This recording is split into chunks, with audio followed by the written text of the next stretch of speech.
One of the very foundations of political science is the principle that geography determines destiny.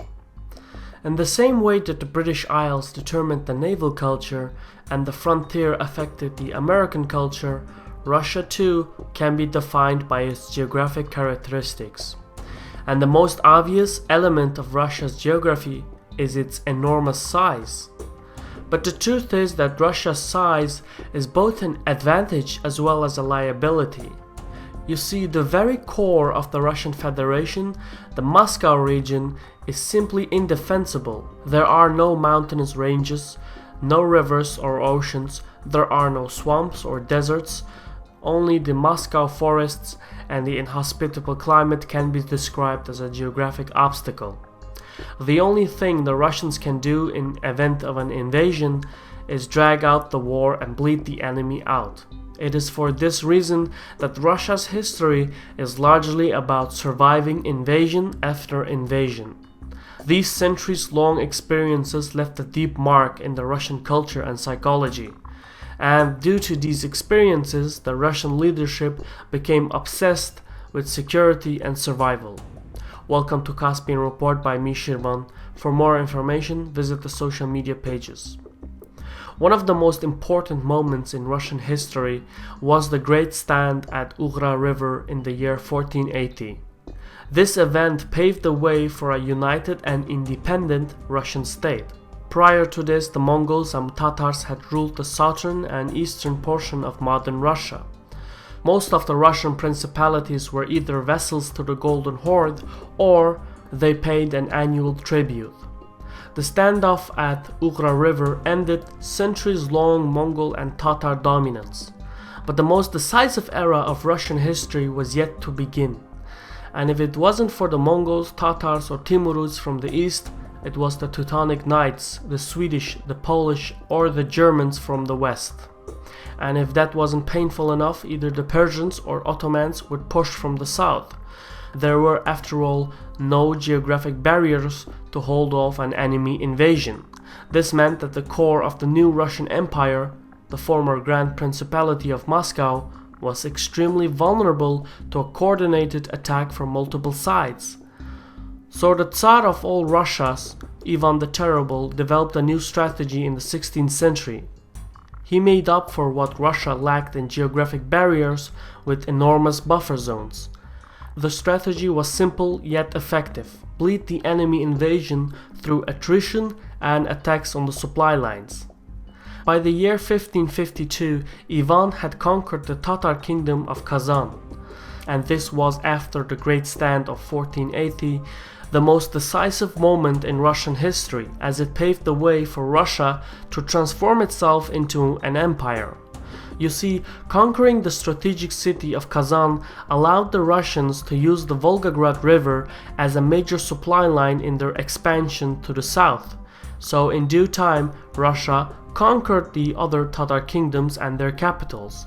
One by one they fell: Samara, Saratov, Sarasu, now known as Volgograd, and finally Astrakhan.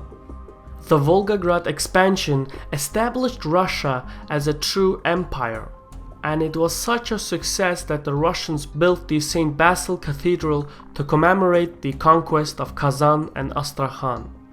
In less than a century, the Russian lands united and conquered the Tatar kingdoms and finally formed an empire. This was a relatively quick expansion and was perceived as a threat by its neighbors, and this era of expansion was followed by a period of total war. In the next 2 centuries, the Russian Empire engaged in wars against the Baltics, the Swedish, the Danish, and the Polish. This was followed by another series of wars against the Crimean Tatars, Ukrainian Cossacks, and the Ottoman Empire. And this was again followed by even more wars and more conflicts. In some of the military engagements, Russia emerged victorious, and in the other engagements, the Russian state barely survived.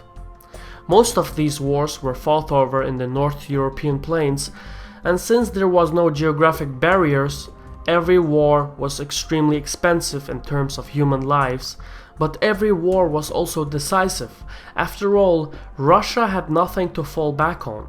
So the leadership of the empire decided to establish new strategic cities in the eastern portion of the empire. By early 18th century, the Russian Tsar Peter the Great further expanded his empire in all directions. He argued that in order to minimize the risk of an invasion and guarantee the survival of the state, immense expansion and buffer zones were required. Russia's new backup strategy depended on large portions of lands. These lands provided Russia with the capability to withdraw, and so it was essentially conquer or be conquered. And since this was the only viable strategy the Russians had, they expanded the empire unlike anything before in history. They mobilized the entire society and dedicated a large segment of their culture to the survival of the state. In the Far East, Russia only stopped expanding when it reached a strong geographic barrier such as the Ural Mountainous Range, the Altai Mountains, Lake Baikal, the Sayan Mountains, the Stanovoy Range, and the Sea of Okhotsk. These barriers made it extremely difficult to implement a land invasion into Russia from the Far East. When the Russians expanded to the southeast, they used the divide and rule strategy and succeeded in conquering Central Asia and the strategic geographic positions such as the Fergana Valley, the Tinshan Mountainous Range, and the Karakum Desert. These newly acquired territories protected Russia from any Asian power. In Russia's southern expansion, they conquered the strategic cities of Grozny, Baku, and Tbilisi, and this allowed Russia to establish a strong foothold in the Caucasus and the Caspian region. The search for geographic barriers continued also in the western direction.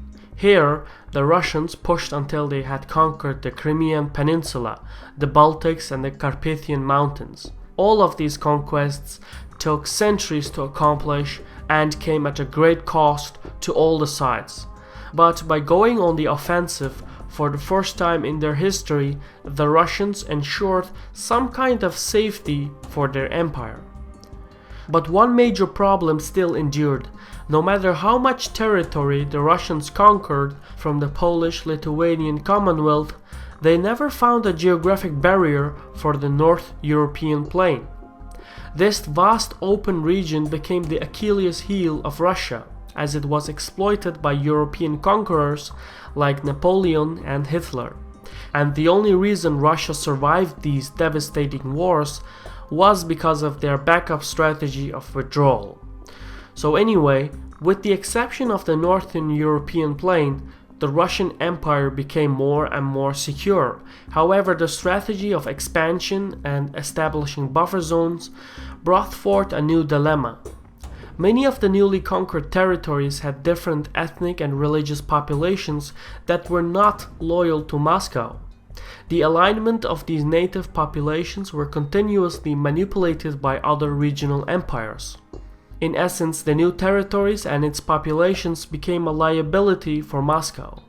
So to incorporate these territories into the empire, Russia drastically centralized the government and from there implemented various demographic transformations through methods such as mass deportations, genocides, large-scale assimilation of non-Russians, and colonization.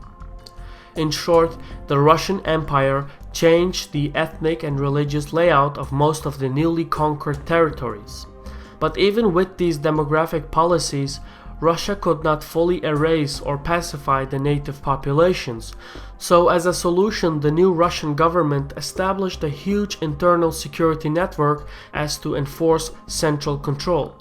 This would later on lay the foundation of the modern Russian intelligence network, and it became an essential part in keeping Russia together. Furthermore, having this enormous size of a country required an equally enormous standing army. The intelligence network and the size of the army obviously drained a large portion of the treasury. But to add fuel to fire, the financial drainage did not end there.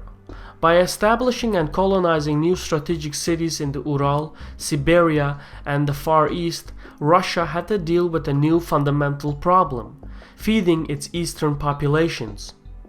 What you have to understand here is that even though Russia has plenty of arable lands and is statistically capable of feeding its population, the country has a hard time dealing with the logistics and transports of these goods. Most of the Ural and Siberian cities have long winters and short summers. This means that cities like Yekaterinburg, Kurgan, Tyumen, Tomsk, Kemerovo, Novokuznetsk, and many more simply cannot feed their own populations, but are instead dependent on importing goods. But most of these central and far eastern cities have huge distances between them. Just traveling from one city to another city is as far as to travel from Paris to Berlin, but doing so under the harsh Siberian climate and a terrible infrastructure. For example, the Trans-Siberian Railroad is the only railway connecting Siberia to the rest of Russia, and thus is the lifeline of central and far eastern Russia. When you look at the map and you see the distances between Yekaterinburg to Omsk, to Novosibirsk, to Krasnoyarsk, you get the idea of the genuine size of Russia and how sparsely populated it is, and how extremely expensive it is to keep everything running. So in essence, one of the main historic and modern problems of Russia is the transportation costs of goods from Western Russia to Central Russia. The distance simply makes the goods unaffordable, and without sufficient food, these cities could not exist. But despite the high costs and maintenance, the strategic importance of these cities is central to the long-term security of Russia.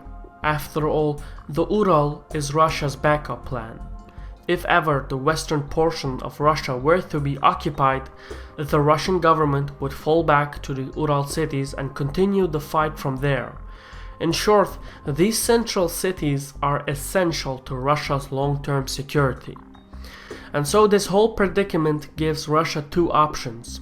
Either abandon these strategic cities and make the remainder of Russia prosper, or take on the burdens and remain poor but have a backup plan.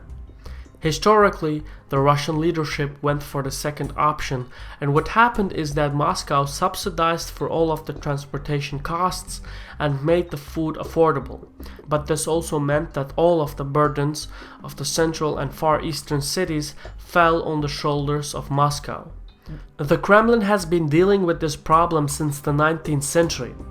And as time passed by, these measures, the centralized government, the new colonized central and far eastern cities, the enormous standing army and its vast security apparatus turned Russia into an authoritarian state.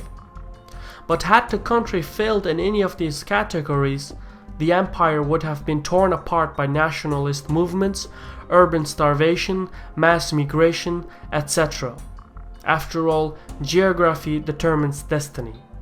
This isn't meant to excuse Russia for its wrongdoings, but it does explain why the country never achieved any form of freedom, democracy, or free market economy in its history, and is unlikely to achieve any of these in the future.